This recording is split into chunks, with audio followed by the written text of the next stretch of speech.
청장님 감사합니다. 자료를 신속하게 주셔서 감사하고 이렇게 청장님 말 한마디는 줄 자료면 좀 미리미리 주세요. 그 없는 자료도 아니고 있는 제가 거고. 다시 그 예. 정심 때도 확인했는데 예. 그 추징 세액의 그 정확도를 기하기 위해서 그랬고 그럼 또 잠정이라고 해서 주시면 되고요. 예. 그리고 그래서 또 GDP도 사실 지금 우리가 쓰고 있는 게 다 잠정 아닙니까? 아직 확정치 아니지 않습니까? 그리고 이제 잠정이라고 매년 하면 아마 되고요. 6월 말 기준으로 해서 네, 그렇게 주시면 되는 건데 그거를 계속 그렇게 달라고 이틀을 부탁을 드리는데 청장님 말 한마디에 이렇게 해결이 되는 게 참 어떻게 보면 감사하기도 하고 서글프기도 합니다. 근데 이제 주신 자료 중에 제가 원래 달라고 그랬던 거하고 조금 다른 게 와서 한 가지만 더 부탁드릴게요. 조피처에 이제 페이퍼 컴퍼니 설립하는 건에 대해서 좀 자료를 통계를 줬으면 좋겠다 이랬더니 수치본행에서 받아다 그냥 주셨는데 235건이에요. 총 개수를 세어보니까 작년 한 해. 근데 분명히 국세청은 저희한테 보고하기를 343건을 전체 중에서 대상으로 그중에 뭐를 조사하고 뭐는 조사하고 이렇게 쭉 주셨거든요. 235건이면 벌써 여기서 100건 이상의 차이가 나잖아요. 그러니까 343건 작년에 국세청이 들여다봤다고 하는 그거에 대한 자료를 주시고 그다음에 주신 자료도 어느 나라에 몇 개 설립했는지만 주시면 이게 무슨 의미가 있겠습니까? 이거 달라고 한 게 아니잖아요. 그 343건에 대해서 어느 나라에 몇 개 기업이 설립됐으며 얼마나 투자가 됐으며 그래서 그중에 몇 건을 조사해서 얼마를 추징했는지 이걸 달라는 건데 그냥 몇 개 설립했다고만 주시면 이거 수치본에서 그 작성해서 작성 가능한 자료는 예, 주십시오. 근데 지금 이걸 엉뚱한 걸 아무 실익도 없는 걸 주시니까 답답하다는 뜻인데 청장님 이거 좀 챙겨주세요. 챙겨주실 거죠? 예, 당연히. 네, 감사합니다. 예, 오늘 회의가 끝나더라도 이거 꼭 좀 챙겨주시길 부탁드리고요. 이거는 이제 조달청하고 관련이 된 건데 국세청은 보면 원래 이제 탈세에 관련된 정보를 유관기관인 정부기관들하고는 공유를 하게 돼 있잖아요, 협조를.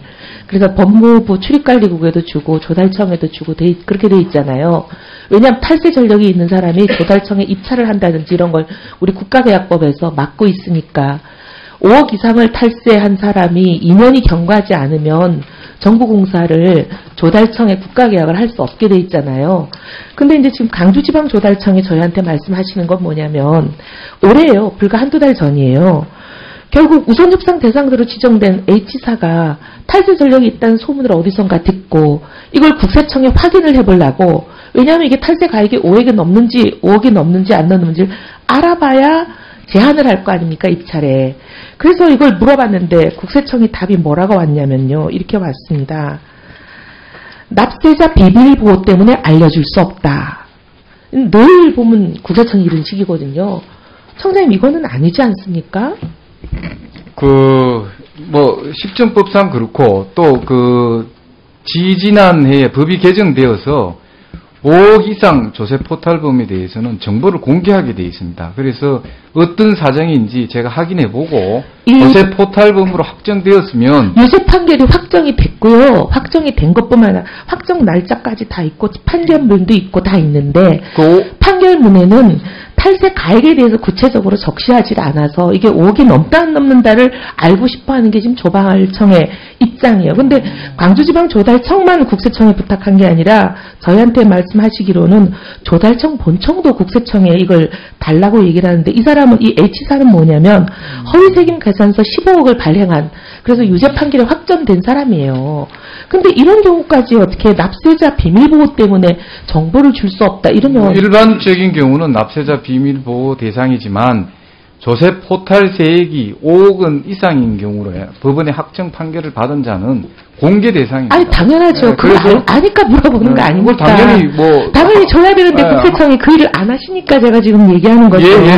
챙겨봐 주십시오. 의원님 제가 좀 보충 답변을 좀 드려도 되겠습니까? 잠깐만요. 제가 요거 마저 끝내고 지금 제가 시간이 33초밖에 안 남았어요. 끝내고 나서 마음대로 하십시오. 예. 그다음에 통계청장님께 조금 부탁을 드리는 게 있습니다. 우리가 노동시장 상황을 지표가 정확히 반영하지 못한다. 이제 이런 국민들 생각이 참 많잖아요. 굉장히 어려우신 건 잘 아는데 이런 불만을 반영하기 위해서 얼마 전에 현대경제연구원에서 민간 부분이 체감 실업률을 이제 한번 계산을 해보겠다 해서 발표를 했거든요. 근데 통계청에서는 그거 ILO 기준에 맞지 않다. 이제 이런 주된 논 마지막 질이니까 예. ILO 기준에 맞지 않다 이런 이제 논리로 공박을 하고 이제 그런 적이 있긴 있었습니다. 물론 통계청 말씀이 일리가 있죠. ILO 기준하고는 다르죠.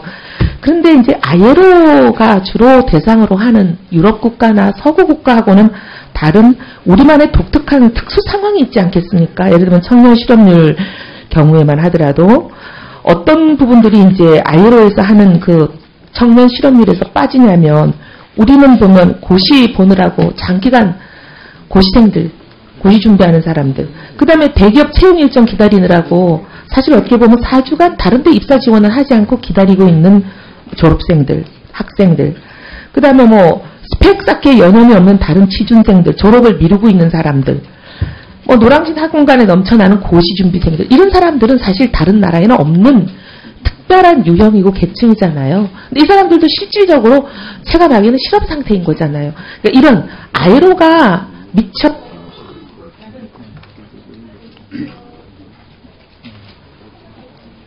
금방 끝냅니다. 네, 마무리하시죠. 그렇게 이런 부분들을 좀 감안해서 체감 실업률을 계산할 수 있는, 어떻게 보면 우리나라 청년 고용의 특수성을 감안한 니트족들을 좀 감안한 이런 체감 실업률도 좀 만드는 게 좋지 않나요? 근데 고용보조 지표라는 이름으로만 만들면 그거는 통계처럼 안 들립니다. 미국은 그래서 아예 U1, U2, U3 이렇게 우리 M1, M2 하듯이 몇 개의 지표를 실업률에 대해서 같이 발표하잖아. 다 공식 통계의 하나로.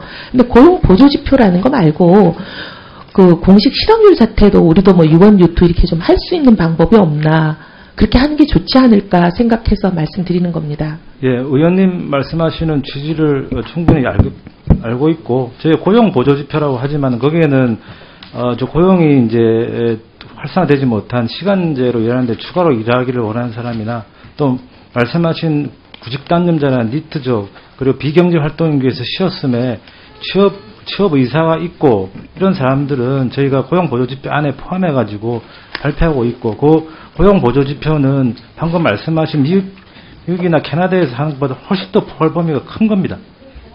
예.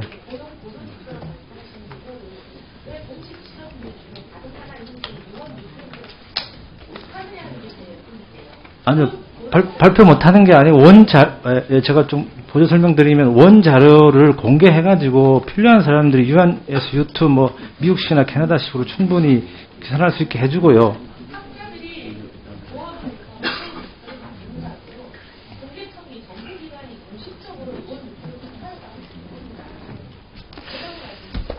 예, 그 부분도 이제 미국이나 캐나다는 자기 독특한 거로 쓰고 있지만 유럽의 대부분 국가에서는 저희 통계청에서 쓰고 있는 것처럼 고용보조지표 형태로 해서 쓰고 있습니다. 그래서 가장 많이 쓰고 가장 파퓰러하고 가장 포괄범위가 큰데, 예.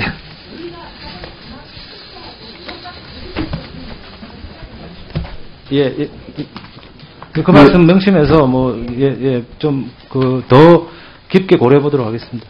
네, 우리 이혜원 의원님 말씀에 그 조달청장님 짧게 말씀해 주세요. 예, 조세 포탈범에 대해서는 아까 말씀하신 대로 유죄 판결 확정일로부터 2년간 입찰 참가 제한을 하게 돼 있는데, 이 시스템이 지금 국세, 지방세, 관세가 다 해당되는 거기 때문에 그 범죄 관련 시스템을 지금 경찰청하고 다 연계가 됐습니다. 5월달에 최근에 돼서 저희들이 그쪽으로 받고 있다는 말씀을 드립니다.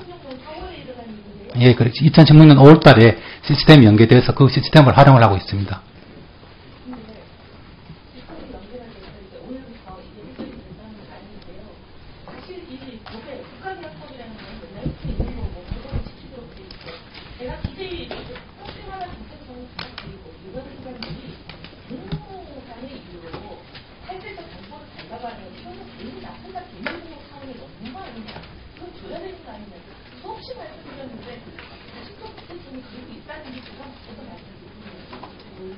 이렇게 업무를 쏟아내고 가능하면 그 법이 정하는